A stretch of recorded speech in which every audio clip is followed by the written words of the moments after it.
Well, we've been assessing cannabis users in the unintoxicated state, so that is when they're not stoned, for a number of years now, and seeing a range of cognitive deficits. So in terms of executive function, planning ability, working memory, attention and memory in general, and in particular, verbal learning and memory seems to be the most consistently impaired cognitive function in cannabis users in a range of studies.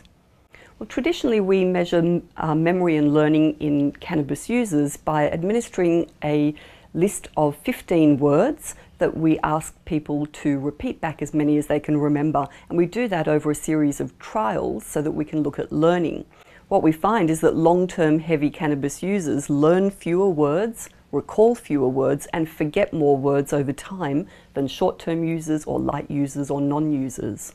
Well, we've gone on to explore what is going on in the brains of cannabis users when they're trying to memorize lists of words. And we've used things like recording the electrical activity of the brain while they try to memorize or recall words. And we've more recently moved into brain imaging techniques like functional magnetic resonance imaging, where you can see activation of different regions of the brain as cannabis users memorize or recall words. But functional imaging can be used not only to look at the activation of the brain, but the actual structure of the brain.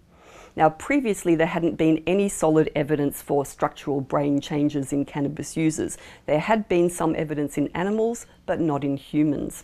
Now, when we applied the most advanced techniques in high-resolution brain imaging, we found that long-term, very heavy cannabis users showed a reduction in the hippocampus, which is a specific region involved in memory function. And this was dose-related.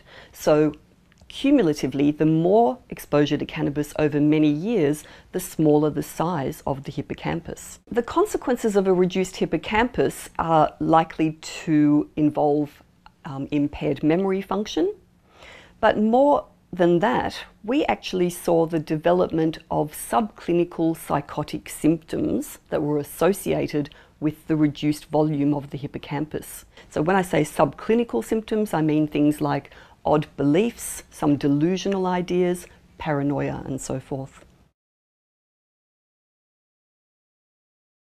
The adolescent brain is a really critical period of neurodevelopment. And adolescence coincides with the peak period of cannabis use and the peak period of development of schizophrenia.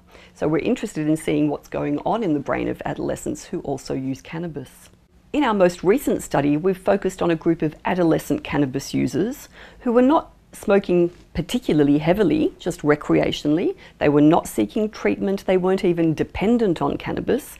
So the degree of impairment was similar to that seen in adult cannabis users with a 20-year history of cannabis use, whereas our adolescents had only been exposed to cannabis for 2 or 3 years. And we didn't see a similar degree of impairment in adults with about 10 years of cannabis use. So this indeed suggests that the adolescent brain is more vulnerable to some of these adverse effects of cannabis on cognition.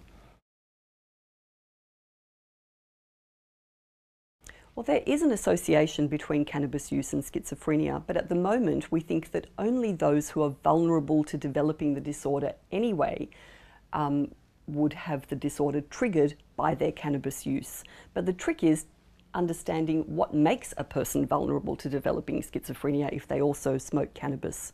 So there's a range of risk factors that we're starting to look at in terms of a genetic predisposition, an earlier age of onset of regular cannabis use, but there's still so much more to investigate in order to really understand this association.